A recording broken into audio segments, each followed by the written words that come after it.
Welcome to Stories from the Shadows, haunted tales from the golden age of ghost stories and supernatural fiction. I'm Mardell, reading Brood of the Witch Queen by Sax Rohmer. Chapter 8, The Secret of Dhoon. Lord Lashmore was a big, blond man, fresh-colored, and having his nearly white hair worn close-cut and his mustache trimmed in the neat military fashion. For a fair man, he had eyes of a singular color. They were of so dark a shade of brown as to appear black, southern eyes lending to his personality an oddness very striking. When he was shown into Dr. Cairn's library, the doctor regarded him with that searching scrutiny peculiar to men of his profession, at the same time inviting the visitor to be seated. Lashmore sat down in the red leathern armchair, resting his large hands upon his knees, with the fingers widely spread. He had a massive dignity, but was not entirely at his ease. Dr. Cairn opened the conversation in his direct fashion. "You come to consult me, Lord Lashmore, in my capacity of occultist rather than in that of a physician." "In both," replied Lord Lashmore, "distinctly in both. Sir Elwyn Groves is attending you for certain throat wounds." Lord Lashmore touched the high stock which he was wearing. "The scars remain," he said. "Do you wish to see them?" "I am afraid I must trouble you." The stock was untied, and Dr. Cairn, through a powerful glass, examined the marks. One of them, the lower, was slightly inflamed. Lord Lashmore retied his stock, standing before the small mirror set in the overmantel. "You had an impression of some presence in the room at the time of the outrage?"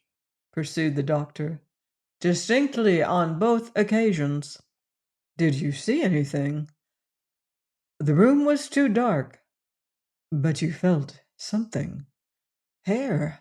My knuckles, as I struck out, I am speaking of the second outrage, encountered a thick mass of hair."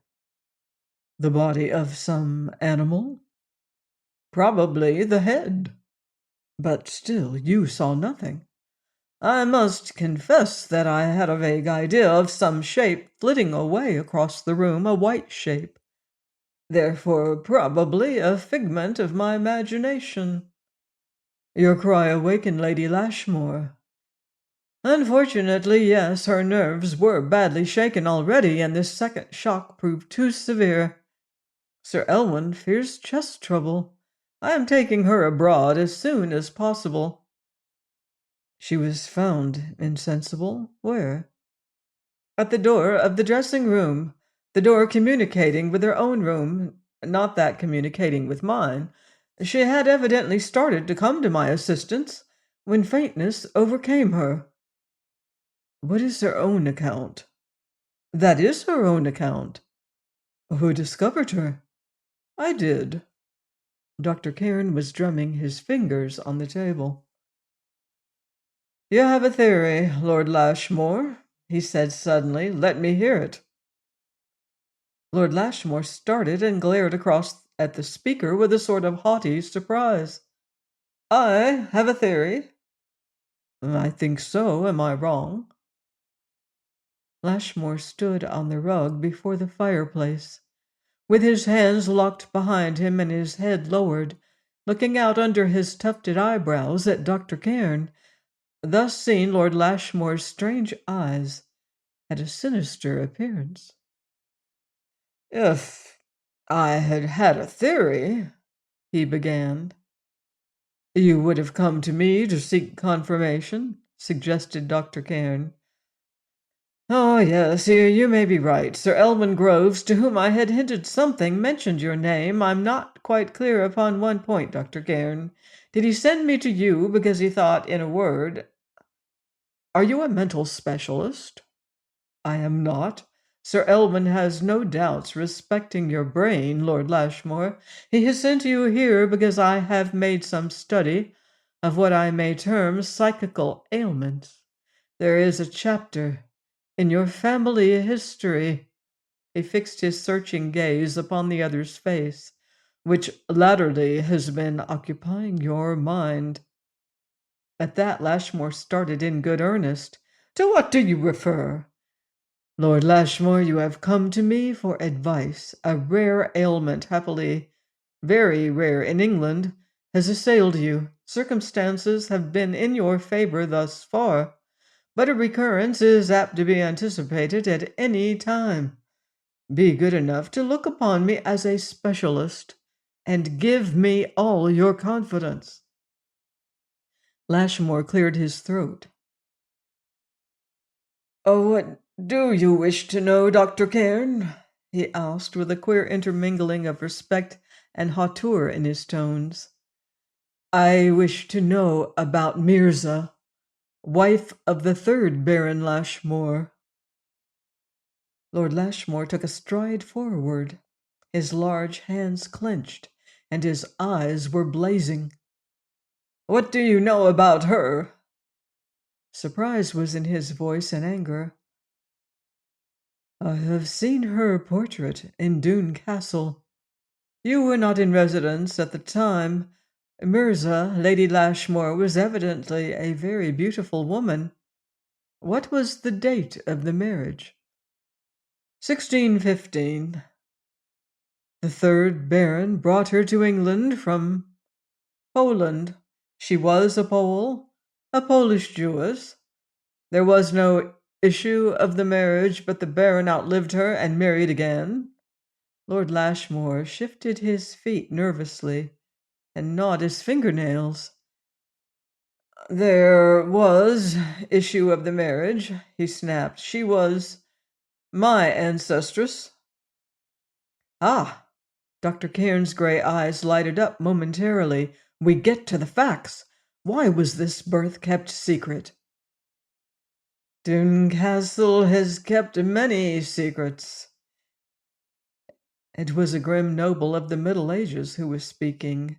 For Lashmore, there was no difficulty in suppressing the facts, arranging a hasty second marriage, and representing the boy as the child of the latter union. Had the second marriage proved fruitful, this had been unnecessary, but an heir to Dhoon was essential. I see. Had the second marriage proved fruitful, the child of Mirza would have been, what shall we say, smothered. Damn it, what do you mean? He was the rightful heir. Dr. Cairn, said Lashmore slowly, you are probing an open wound. The fourth Baron Lashmore represents what the world calls the curse of the House of Dhoon. At Dhoon Castle there is a secret chamber, which has engaged the pens of many so-called occultists, but which no man save every heir has entered for generations. Its very location is a secret. Measurements do not avail to find it. You would appear to know much of my family's black secret. Perhaps you know where that room lies at Dhoon. Certainly I do, replied Dr. Cairn calmly. It is under the moat some 30 yards west of the former drawbridge. Lord Lashmore changed color. When he spoke again, his voice had lost its timbre. Perhaps you know what it contains. I do. It contains Paul, fourth Baron Lashmore, son of Mirza, the Polish Jewess. Lord Lashmore reseated himself in the big armchair, staring at the speaker, aghast. I thought no other in the world knew that, he said hollowly. Your studies have been extensive indeed.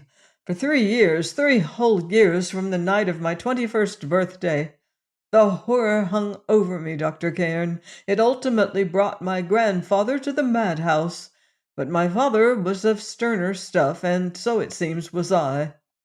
After those 3 years of horror, I threw off the memories of Paul Dhoon, the third Baron. It was on the night of your 21st birthday that you were admitted to the subterranean room. You know so much, Dr. Cairn, you may as well know all. Lashmore's face was twitching.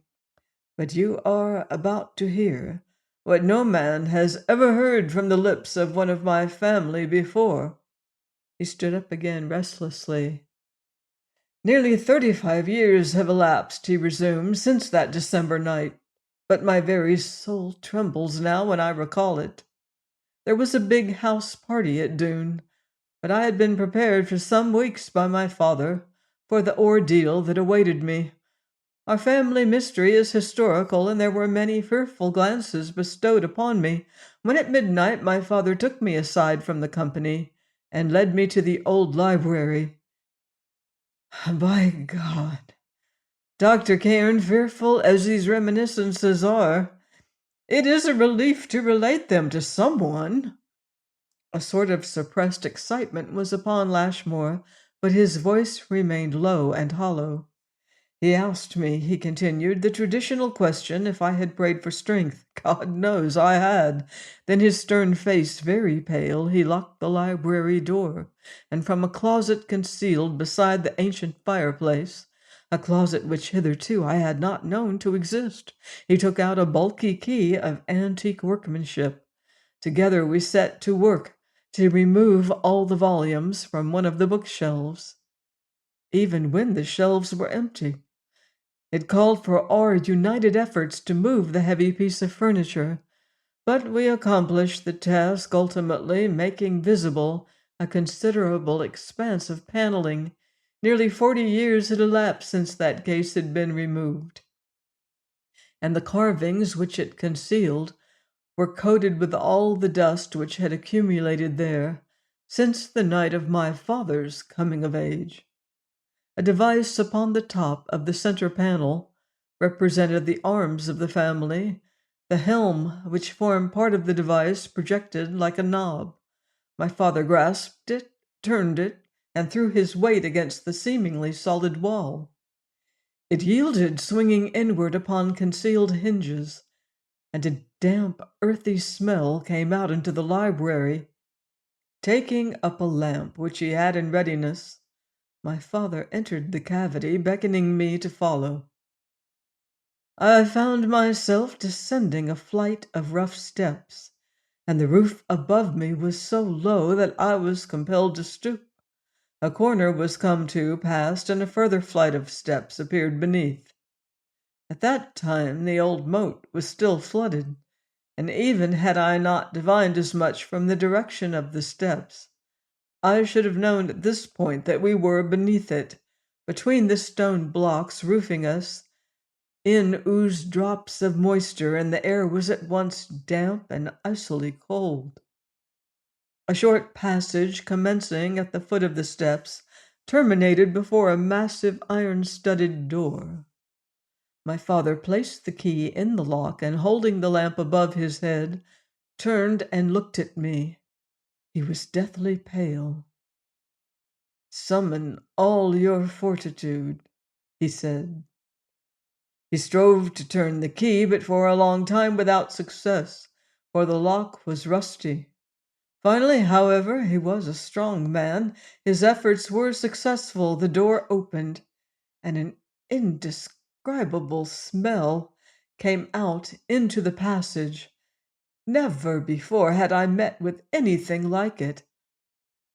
I have never met with it since. Lord Lashmore wiped his brow with his handkerchief. The first thing, he resumed, upon which the lamplight shone, was what appeared to be a blood stain, spreading almost entirely over one wall of the cell, which I perceived before me. I have learnt since that this was a species of fungus, not altogether uncommon, but at the time and in that situation it shocked me irrepressibly. But let me hasten to to which we were come to see. Let me finish my story as quickly as may be. My father halted at the entrance to this frightful cell. His hand with which he held the lamp above his head was not steady, and over his shoulder I looked into the place and saw him. Dr. Cairn, for 3 years, night and day that spectacle haunted me. For 3 years, night and day, I seemed to have before my eyes the dreadful face, the bearding, grinning face of Paul Dhoon.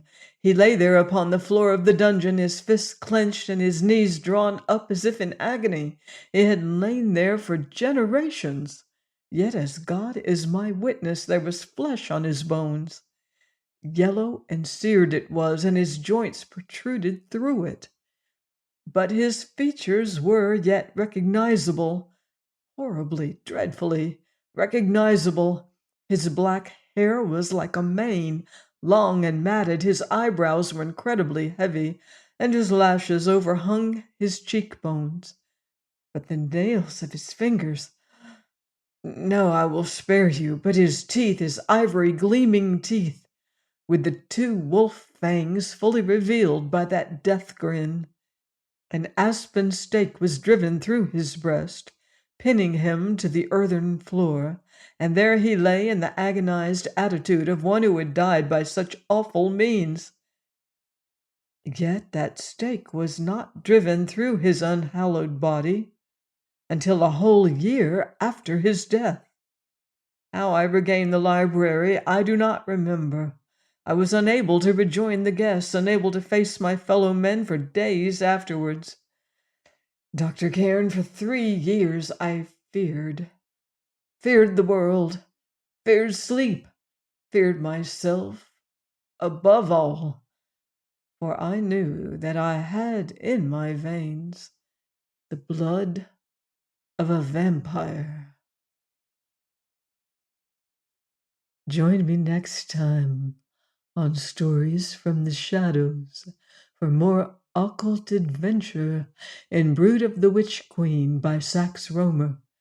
Until then, I wouldn't blame you if you leave the lights on.